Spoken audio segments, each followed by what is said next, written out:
মালদাতে পেহেলগাম, যেটা এখন নেট দুনিয়াতে ভাইরাল হয়েছে, আসলে কিন্তু সেটা চাঁদ সওদাগরের ভিটা।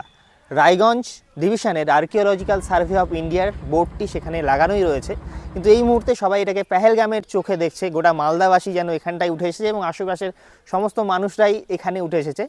সত্যি অনেকটা সেরকমটা দেখতে হলেও এখানে বরফ কিন্তু নেই, আছে একটি সুন্দর শান্ত প্রকৃতি। আর তার সাথে আমি কিন্তু ঐতিহাসিক নিদর্শন খুঁজে পাচ্ছি, যেহেতু এটা গৌড়ের পাশে, আর তাই জন্য ঐতিহাসিক নিদর্শন এর সাথে যুক্ত হয়ে রয়েছে। আপনাদের ভিডিওটা দেখাবো এবং তার সাথে সাথে ঐতিহাসিক জিনিসগুলোও আপনাদের সামনে তুলে ধরবো। এই হচ্ছে ঐতিহাসিক নিদর্শন। এখানে অনেক ঐতিহাসিক নিদর্শন এরকম গোটাটা জুড়ে রয়েছে, আপনাদের ভিডিওর মাধ্যমে দেখাচ্ছি। আর মনসামঙ্গল কাব্যের চাঁদ সওদাগরকে চেনেন না এমন খুব লোক কমই আছে, বা এমন লোক নেই বললেই চলে।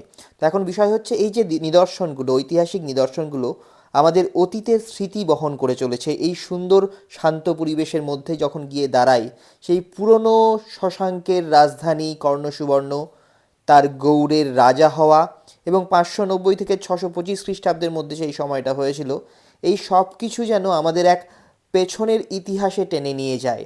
ওখানে গিয়ে দাঁড়ালে পরে মনে পড়ে যায় চাঁদ সওদাগরের ভিটা শুনলেই সেই বেহুলা লক্ষিন্দরের কথা, সেই মনসা দেবীকে পুজো না দেওয়ার জন্য চ্যাংবুড়ি কানি বলা চাঁদ সওদাগরের। আর তার সাথে সাথে যখন এই ঐতিহাসিক নিদর্শনগুলির দিকে তাকাচ্ছি, মনে পড়ছে এ যেন সেই প্রাচীনকালের রাজরাজার তৈরি এক সুন্দর অতীত এখানে মিশে রয়েছে, যা আজ ধ্বংসাবশেষে পরিণত হয়েছে। মাটির উপরে দাঁড়িয়ে থাকা কিছু পিলার আমরা দেখতে পাচ্ছি, মাটির নিচে হয়তো আরও কিছু ধ্বংসাবশেষ রয়ে গেছে, তা আমাদের অজানাই থেকে যাচ্ছে বা অজানাই রয়ে গেছে। এই অতীতের ধ্বংসাবশেষের মাঝেই কিন্তু আমরা সুখ খুঁজে নিয়েছি, শান্তি খুঁজে নিয়েছি।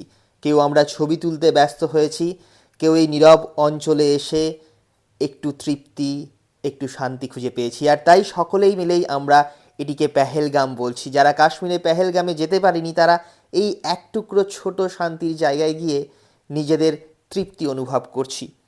কিন্তু মনে রাখতে হবে, এটির সাথে কিন্তু অবশ্যই ইতিহাসের নিদর্শন লুকিয়ে আছে, কারণ আর্কিওলজিক্যাল সার্ভে অফ ইন্ডিয়া বলে গেছে এটি চাঁদ সওদাগরের ভিটা।